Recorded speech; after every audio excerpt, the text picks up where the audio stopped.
Il faut bien noter que le nouveau bâtiment n'est pas un bâtiment isolé.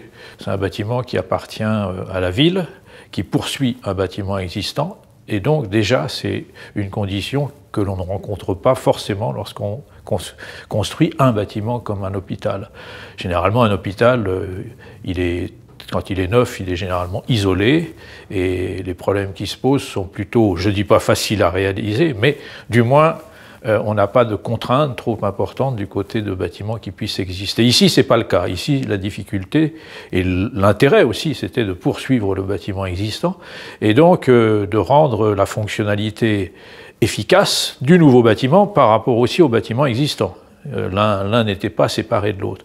Et donc, dans cette situation, notamment, il y avait tout le problème de poursuivre un certain nombre de services qui existent dans l'ancien bâtiment, dans le bâtiment qu'on appelle Opéra, donc, et qui devaient se poursuivre dans le nouveau bâtiment en continuité directe, sans rupture, parce que au niveau fonctionnel, évidemment, il fallait que les choses puissent se dérouler de façon continue. Et notamment pour ce qui est des blocs opératoires, puisque les blocs opératoires existants ont été agrandis. Et cet agrandissement s'est produit sur le même niveau.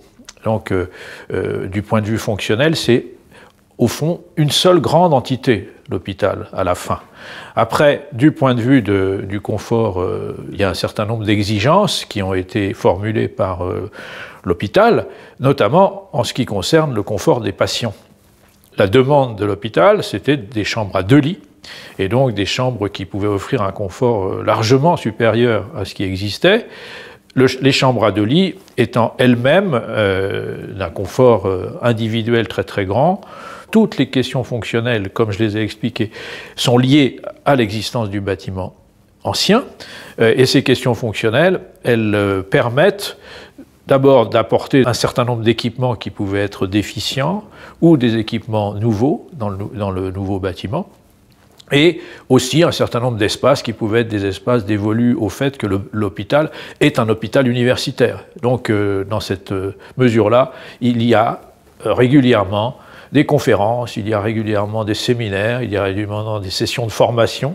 Et donc c'est dans ce nouveau bâtiment aussi qu'on offre la possibilité de ces activités.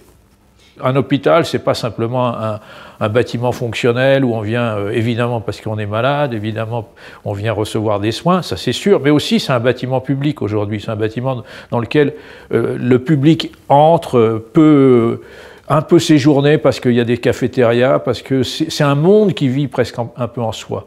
Et donc cette idée-là, ça voulait dire que le bâtiment soit vraiment un bâtiment urbain. Et donc ce bâtiment urbain, après, il est dans une situation qui complète l'ancien bâtiment, enfin l'hôpital actuel, et donc il fallait lier tout ça.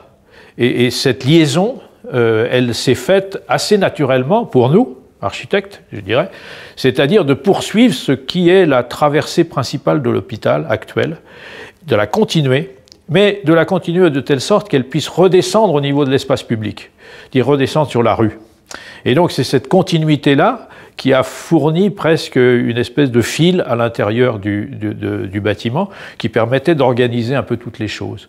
Ce bâtiment urbain, il a des caractéristiques architecturales, à savoir tous les premiers niveaux qui forment un socle, et ce socle, il est en continuité directe avec le bâtiment de l'Opéra actuel, notamment au niveau fonctionnel aussi.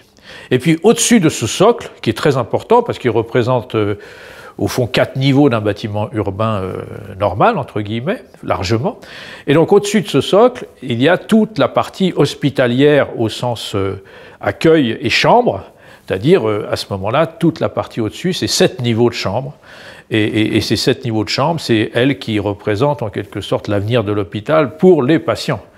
Vous aurez des chambres très très confortables, avec 2 lits dans chaque chambre.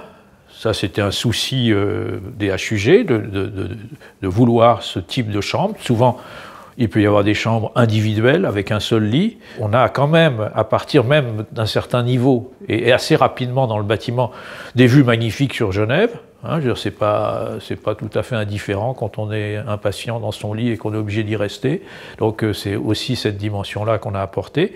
Et puis, dans chaque étage de chambre, pour le patient la possibilité aussi de sortir dehors, et grâce à ce que l'on a mis en place, c'est-à-dire des grandes loggias qui percent la façade, qui sont des grands espaces extérieurs qui peuvent être intéressants ou l'été ou l'hiver, parce que les patients peuvent y aller, enfin et le personnel hospitalier aussi. Et ces grandes loggias, elles permettent aussi d'apporter de la lumière dans le cœur du bâtiment, parce que le bâtiment est très épais. La continuité, elle est assurée par ce lien, qui est un lien physique, celui qui dit, lorsqu'on est sur l'esplanade du BDL2, on rentre, on prend un escalator, et en montant cet escalator, on se retrouve de façon continue sur la toiture du bâtiment Opéra. On peut traverser la toiture du bâtiment Opéra. Il y aura d'ailleurs une cafétéria sur cette toiture que les HUG vont réaliser. Et ensuite, on continue et on reprend toute la galerie qui distribue l'ensemble des autres bâtiments et des autres services. Donc et on peut ressortir, évidemment, par l'entrée actuelle, qui restera toujours, a priori, qui restera toujours en activité. Donc on traversera l'hôpital, la totalité de l'hôpital, et là je parle pas simplement du BDL2, on traversera la totalité de l'hôpital de façon continue, en étant de l'espace public rue Alcide Genzer, enfin du côté de l'esplanade, jusqu'à l'entrée, le niveau public aussi de l'entrée de l'hôpital actuel. Donc c'est un peu cette idée-là qui a guidé, c'est une des idées qui a guidé la conception de l'hôpital.